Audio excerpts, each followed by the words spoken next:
What's going on, everybody? Welcome to gmiasworld podcast, and we're going to be jumping into week 5 of the 2018 NFL season. And I'm going to tell you this right now. There's a lot of things that went on. First of all, I've already covered the Colts and the Patriots game. It just happened to be in the actual, the actual snap-out picture that I took. But all in all, it was a revenge game. You guys can check out the previous video and see what I thought about it. But it was a while before the Tom Brady was able to actually see them again after that whole Deflategate situation that they called him out for in a blowout playoff loss. So if you guys want to know what I thought about that, check that video out. But we're going to jump right into the Titans and the Bills, and I'm going to start off by telling you this. It's a very logical reason why you should never bet on the NFL. Because when you think about it, the upsets that the Titans were able to perform, they come out and they lose to the Bills. Now, let me tell you something about Josh Allen. I like Josh Allen, and I've been saying that for a while. You know why I like him? Because he hurdled Anthony Barr, and that shows that guy has a lot of he just doesn't care. He doesn't care about his body. He doesn't care about anything, bro. He's a rookie that's on a mission, and I think that with his intangibles, the Bills can do a lot more. Because look, guys. I know a lot of you guys are Buffalo Bills fans, and you think I hate on them, but I don't know how they're winning games. I seriously just don't know how they're winning games. I'm sitting there looking at it and I'm like, what? Like, the Titans did all this to these other teams and what? But it's the way that the NFL is. And a lot of people lost their house, betting in Vegas, or they lost their car. And it's like games that or think that it should be certain wins, and it just didn't happen. Now, there's not a lot to talk about with either of these teams because in the AFC, I don't think either of these teams are going to be making any noise come playoff time. But I will tell you that I like Josh Allen's mobility. I like the way that he escapes out of the pocket. I like the way that he has that he looks like he can will his team to win, if that makes any sense. And I don't really see that in a lot of quarterbacks very often, but I like that in him. I really do think that he's going to be a decent quarterback. I think that the Bills need to add a little bit more weapons, though. You know what I'm saying? Like, I don't really, looking at the Bills play, I don't really know exactly how they plan on getting any more wins, and they're probably going to win more games. Defensively, they look good, but I don't know, man. Watching this entire game, you know what I'm saying? Like, you can see right there in the actual snapshot that, Hauschka kicks the 46-yard field goal to win the game, but throughout the entirety of the game, I don't think that even Bills fans thought that they would win this game, in all honesty. So there's not really much that I take away from these games because I can't really spend as much time focusing on a game like this because both of these teams right here, bro, you just don't know what's going to happen. But if you were a betting man or a woman, right, you would bet the Titans to win this game just based on games prior, and that's not the way it went. So the NFL is just way too dangerous, and these dumb penalties and the way that the game can just be turned around is just really wild and ridiculous. But all in all, the Bills are going to get smashed by the Patriots when they get, when that time comes. That's why I don't really care about them. The Titans, it is what it is about them. I don't really know what I'm going to get, but again, Mariota is not a quarterback that I think is going to ultimately lead that team to the promised land. That's just my opinion. The Giants and the Panthers, you know what's scary about this other than the 63-yard field goal? OBJ dropped the pass. I think Bradbury knocked it out, right? And I tweeted about it at gmiasworld, and I had some Giant fans, tell me that, yeah, a guy made a play on the ball. It's not OBJ's fault. Let me explain something to you, right? When you're a professional athlete and your job is to catch the ball, I don't care if the hand of God is there to take it out of your hands, bro. You got to do everything you can to make that catch. And it wasn't like Bradbury was in like a certain beautiful position. OBJ has those big hands. And we know that he has those big hands because he did Brandon Yu's Carr viciously when Carr was on the Dallas Cowboys. That's probably why he got cut. That one-handed catch that made OBJ's career skyrocket. But he can grip that ball and catch it. And you have to believe that, Giant fans that give this guy a pass for that drop, you guys don't really want your team to really succeed, bro, because you have to want him to catch that. You can't think that that's okay that he dropped that, bro. That's not okay. I don't think that that's an acceptable I don't really think that that's acceptable for anybody to say that that's okay for him to drop it because that's what distinguishes great receivers from mediocre receivers. And I like OBJ. And all I'm saying is that after that situation, you go and you do an interview and you start talking about the problems on your team and all that stuff. Like, bro, it's too much. This guy is doing too much. Look how when somebody just really doing too much, he's really doing too much. And I just don't know. Okay, Eli Manning, he's not the best quarterback. We all know that. He's probably the luckiest quarterback to ever walk this earth. Okay? The dude beat the greatest quarterback, arguably, in the National Football League twice. So I can tell you this right now. The bottom line about this whole situation is OBJ is getting paid a tremendous amount of money. So if you're getting paid a tremendous amount of money, you have to perform. And that drop, it pretty much what it let me know is that, you know, is he still a decent receiver? I think OBJ is a very dangerous receiver. But if you're going to allow a guy like Bradbury to knock the ball out, and I'm not saying that Bradbury sucks. He's a decent corner or whatever. They were confident enough in him to get rid of Josh Norman, so he's decent. You got to make that catch. You just have to make it. Like, I don't really care. That play right there, when I tweeted about it, that was the determining factor, because if he makes that catch, it changes the entire momentum of the game. And those are plays that you have to make. As a leader on the team, you have to make that play. And that's all I'm saying. I'm not hating on, you know, OBJ and all. That's not what I'm doing, bro. I'm just stating facts. You have to make that play. Now, with the Panthers did enough to stay in the game. They should have probably lost this game. You know what I'm saying? But dude's kicking 63-yard field goals like he's Janikowski in his prime. I'm looking at it like, what? Why is that even happening? But again, that's the NFL for you. And you guys have to understand this. What are the odds of Graham Gano hitting a 63-yard field goal? It's very, very low. But it's just the way the NFL works, bro. And the Giants, like I told you guys, I didn't consider them to be a threat. I actually thought the Eagles would be more of a threat in the NFC East, and I'm also failing with that as well. But that's neither here nor there. The bottom line is I thought that the Giants and the Redskins would be the bottom of the NFC East. We have to see how the Redskins turn out, but Adrian Peterson is making me look like an idiot, so we'll get back to that situation. But overall, Cam Newton is going to make those type of plays. McCaffrey's going to make those kind of plays. They're going to do things like that. They're going to make certain plays in a game to keep themselves in it. But that field goal, that was a heartbreaker.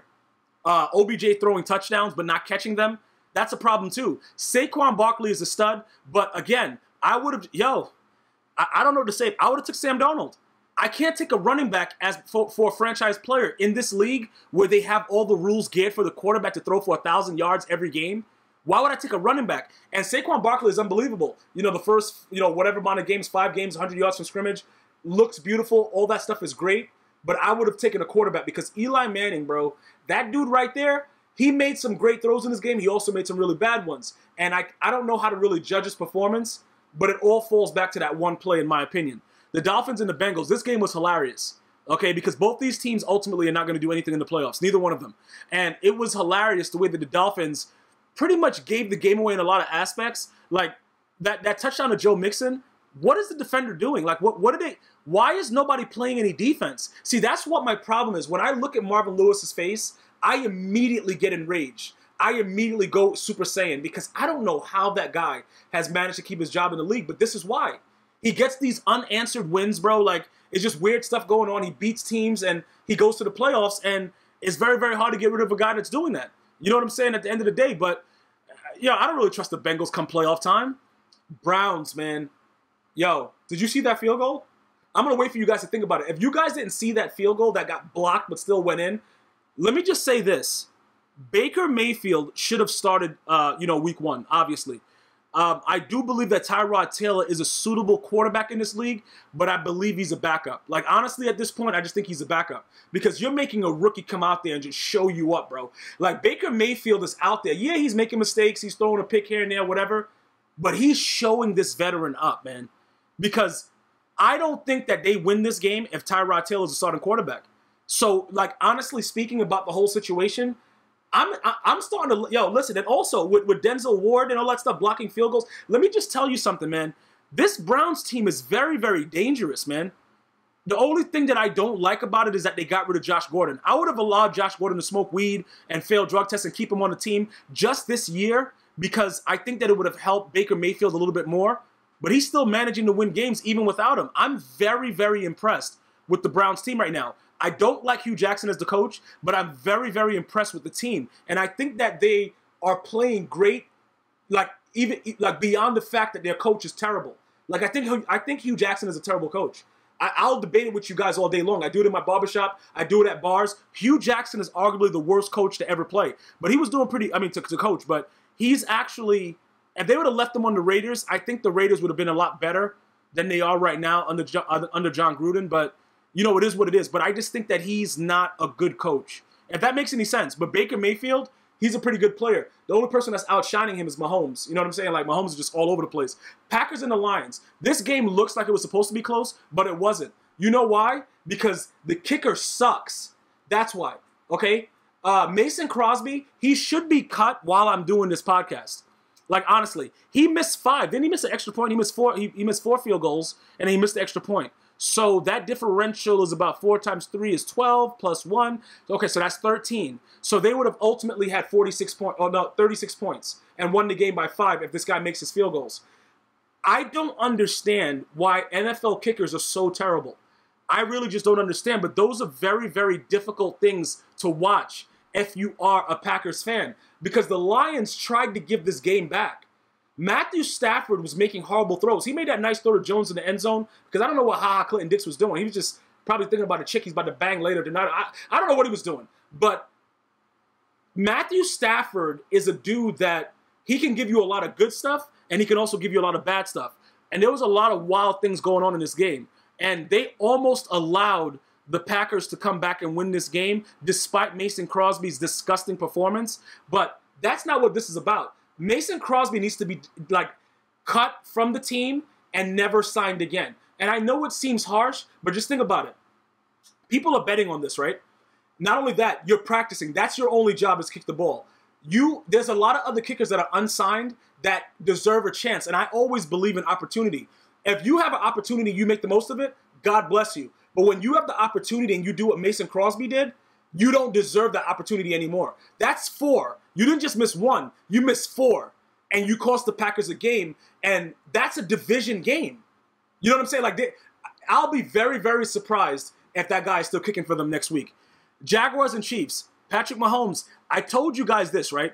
This would be an ultimate test for the way Patrick Mahomes is going to be throughout the year. Now, next week they have the Patriots, and I love his poise. I love his composure. When asked about the Patriots, he was very, very upfront about it. He's not hiding from the fact that he knows that they're a very well-coached team and that they can do certain things. I expect the Chiefs to beat the Patriots. I'm going to call you right now. If you think that the Patriots are going to beat the Chiefs, tweet me at gmiasworld and let me know right now. Okay, just tweet me right now as you watch this. Be like, yo, Gmi, I think that the Patriots are going to beat the Chiefs. I just think that the Chiefs can really, really, even by default, like, you know, like how they usually have their collapses late in the year or whatever, you know, over the past couple years. That was different quarterbacks. I think Mahomes is the real deal. I like this kid a lot, man. I think this guy is the real deal. Andy Reid has been known to lose big games and you know, certain matchups that are very, very high, you know, like high visuals. Like this game is going to be watched by everybody. I don't think that the Chiefs are going to falter. I think they beat the Patriots. Now, heading over to the Jags, I don't know how long you guys have been watching my podcast, but I've been telling you guys since the beginning of the season, the only thing that makes the Jaguars not favorites to actually win the Super Bowl is Blake Bortles. This man threw the ball off his teammate's helmet into another player for an interception. Not only that, he's just a bad quarterback. It is what, put it like this, right? Say the Jags would have been able to get Kirk Cousins, and I'm not saying that Kirk Cousins is like the end-all, be-all, but just say, for instance, let's just think hypothetical. Let's think that somehow, some way, Kirk Cousins ends up on the Jaguars. The Jaguars win the Super Bowl. You know why the Jaguars win the Super Bowl? Because Kirk Cousins, even though some people may say he chokes, whatever like that, I don't think you guys have seen. He's mastered the art of dropping the ball in to receivers in double coverage. Have you guys seen that? This dude will throw the ball in the quadruple, double, triple, quintuplet. It doesn't matter what the coverage is, and he's throwing hot ones. And he was on the market. And I just think that, you know, even a Case Keenum, just anybody other than Blake Bortles, even my grandmother. You know what I'm saying, bro? Like, put anybody else out there. Blake Bortles is a terrible quarterback. He is horrific. He's disgusting. He's the guy that's going to make sure that regardless of how good the Jaguars' defense is, they are going to lose. Remember, even with Trent Dilfer with the Baltimore Ravens, Trent Dilfer is not a good quarterback, but he was able to be a chain mover. He was like an Alex Smith. You know what I'm saying? A check down dude, making the right reads. That's all you really need. Blake Bortles is horrific. He is disgusting. And like, yo, bro, the Jaguars, you can go ahead and write them off. Just write them off now. Defensively, they'll continue to make noise, but as long as Blake Bortles is the quarterback there, I don't trust that team. Broncos and the Jets. I told you guys this before, right? We're going to talk about Sam Darnold just throwing hot ones, but let's not talk about that right now. What's up with this guy, Isaiah Crowell? How the hell does he have 219 yards against the Broncos defense? A Broncos defense that looked so dominant last week. You see, this is the problem with the NFL and the problem with trying to bet. I'm going to go back to the beginning of the video. We're trying to bet. Who the hell is going to think about this? Do you know how much money some people made today because of this? With like DraftKings and all that stuff? Do you know how much money people made because of this? Who could have seen this coming against the Broncos defense? Now, the Broncos offense is not that high powered, so you can say, all right, you know, whatever. But their defense giving up 219 rush yards? What is this? What's going on? And then Sam Darnold throwing hot ones? Like, this league is very, very dangerous. It's a dangerous league, man, because I don't know for the life of me how this happened, but I don't think it'll happen again for the rest of the year. Let's just be honest about it. You know what I'm saying? Like, it's no way that Isaiah Crowell is rushing for 219 rushing yards ever again in his natural life. Maybe in his afterlife he'll do it, but never again in his natural life. This is ridiculous. And what's up with the Broncos, bro? You know what I'm saying? Like, offensively, what are they doing? They can't score? Like, Case Keenum, John Elway said that was his guy. But what's happening? He's your guy? Okay. Yeah, bro, okay. So the Broncos, we go ahead and write them off too. They suck. The Falcons and the Steelers. Let's just talk about this really quickly, right? Antonio Brown in his press conference had his kids there. Everything was all jolly. Oh, he loves Ben Roethlisberger, all this stuff like that. When they lose another game, it's going to be more riot.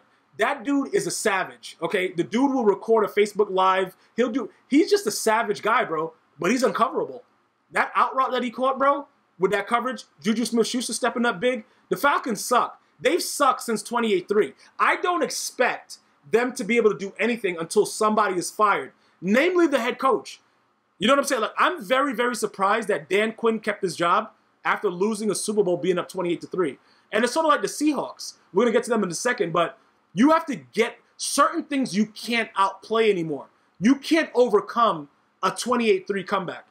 You see what I'm saying? So, and then Julio Jones, where was he this entire game? And the Steelers is blitzing everybody. They're blitzing the cheerleaders. Like, bro, what is happening right now? Also, Connor looked really, really good.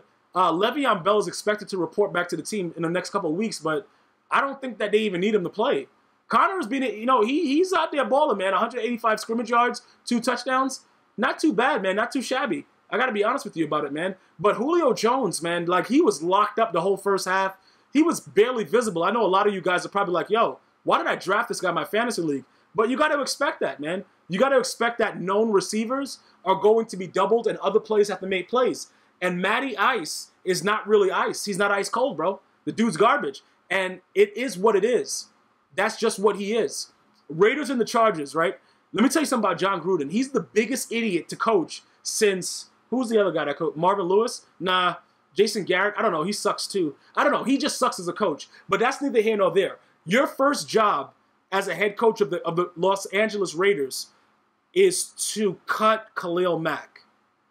Okay. Yo, this guy right here, this dude right here, man, I'm going to tell you about John Gruden. That guy is whatever. It doesn't really matter. The Chargers were able to come up big.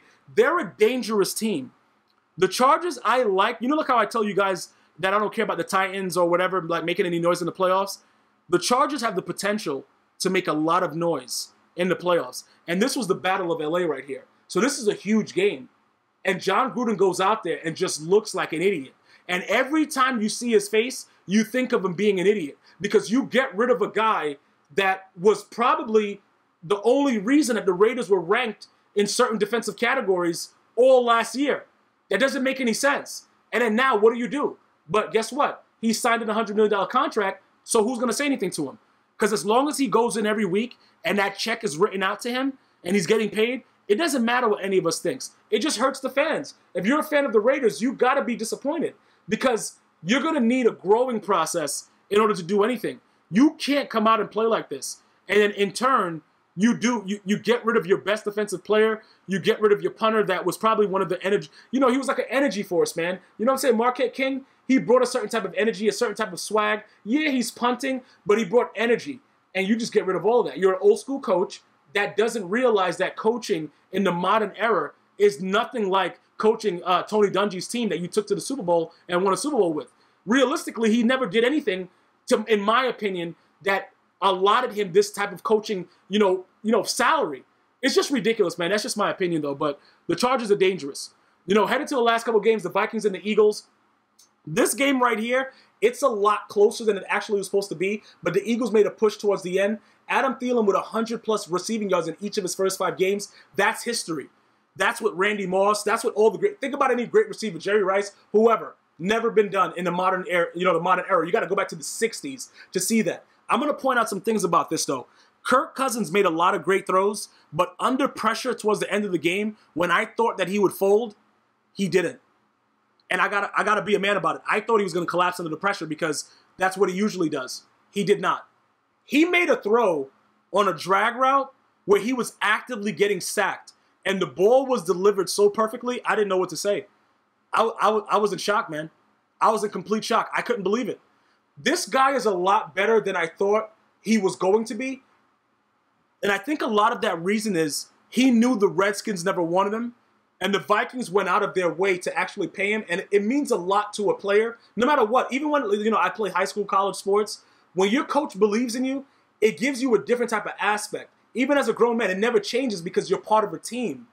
And I think that that's starting to rub off like in a very positive way on him. And the Vikings defense looked a lot better. I don't know what Mike Zimmer did to challenge them, but they looked a lot better. And the Eagles should have probably been blown out this game, but they stayed in it because it was pretty bad along the way. But, Doug Peterson going for it on 4th down. He went for it for a 2-point conversion, got it. He's always gambling and whatever like that. But I got to give Kirk Cousins credit, man.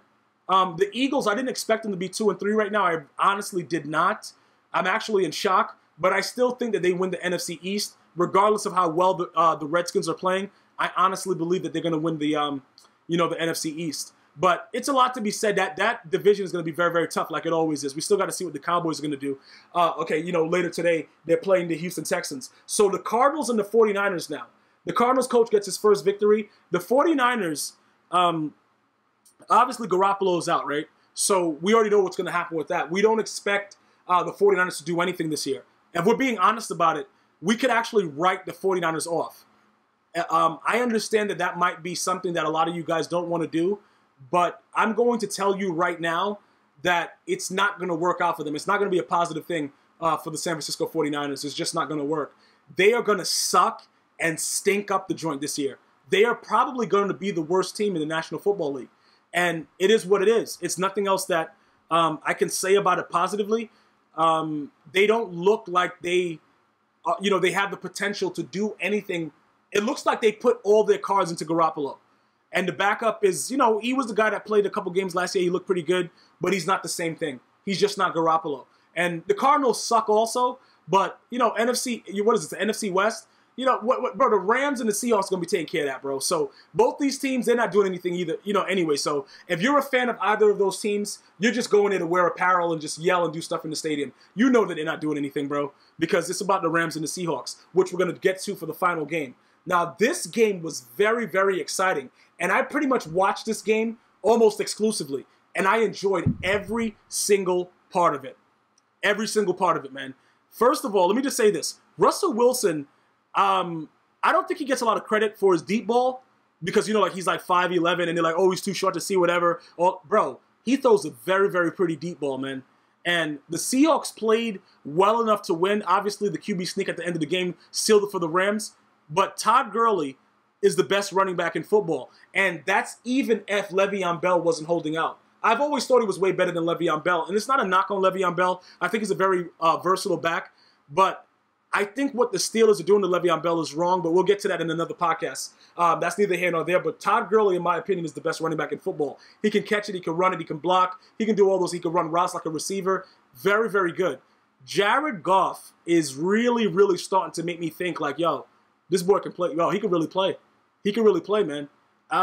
Listen, this Rams offense, if they can put up points like this, and yeah, their defense gave up 31, which I didn't see coming because their defense is pretty good. But Marcus Peters bid on a lot of plays, and that's what aggressive corners do. Ndamukong Suh, he made some big plays. He got a couple hurries, sacks, whatever. Aaron Donald did his thing. The defense is very, very good. So you got to give the Seahawks a lot of credit for putting up 31. But just remember, when the Rams are clicking on both sides of the ball, they're going to be very, very tough to beat. because 31 is a lot of points to get on the Rams defense. I didn't visualize this happening with such a dominant defense that I think the Rams has. But again, it's all about game planning and watching film, and they executed very well to the best, the best of their ability. But obviously, like I said, instead of punting on 4th down, they go for the QB sneak, and Jared Goff he wants it. They want it. The emotion afterwards and everything like that. I'm really, like, watching the Rams, I really enjoy watching them, bro. They remind me of the best show on turf. Like, they look really, really good. And I think that they're Super Bowl bound, but I don't... NFC, they have to come out. I don't see anybody else that can beat the Rams in the NFC, honestly. If they're healthy enough right now, and Talib is still out, maybe, we got to see what happens with that situation, but I don't see anybody beating the Rams in the NFC, man. I think that they should definitely go to the Super Bowl. Honestly, that's just my opinion right now. I want to thank everybody for watching the Week 5 recap of the 2018 NFL season. Remember, I am on Spotify, iHeartRadio, iTunes, Android, gmiasworld podcast. We are worldwide. Thank you so much for watching. Enjoy your day. Until next time, one love.